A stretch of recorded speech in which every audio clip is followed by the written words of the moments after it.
Can you disable friendly fire in Helldivers 2? As with Arrowhead Game Studios' previous title Magicka, friendly fire is always on, and there is no way to disable the feature. This includes the player's personal weapons as well as other, less direct sources such as air support and deployed turrets. Unfortunately, players can't disable friendly fire in Helldivers 2. You can't get rid of friendly fire in Helldivers 2, but nothing is stopping you from playing it smart and avoiding your teammates' bullets. Helldivers 2, stylized as Helldivers 2, is a third-person shooter developed by Arrowhead Game Studios and published by Sony Interactive Entertainment. The game is the sequel to Helldivers, a 2015 top-down shooter. It was released for PlayStation 5 and Windows on February 8, 2024. It received positive reviews from critics and sold approximately 1 million units in the first 3 days after release. Unlike Helldivers, which is a top-down shooter, Helldivers 2 is a third-person shooter.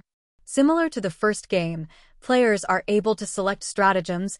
Airdrops players can call during missions, which include cluster bombs, sentry guns, shield generators, or supply pods containing limited-use special weaponry. Friendly fire is always on. The game's armor system is inspired by real firearms fired against armored targets. While Helldivers featured split-screen co-op, Helldivers 2 does not. There is multiplayer with up to 4 players, but there is no single-player campaign. It also provides a cross-play feature between PlayStation 5 and Windows players. In the initial days of the release, gameplay involved human observers at the studio influencing gameplay in real time.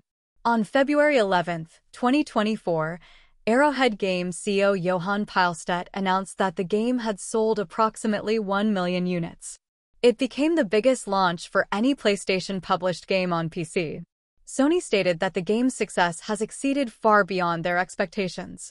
Following its initial success, Arrowhead Studios announced it intended to increase the size of its studio and hire more developers to accelerate its post-launch content plans.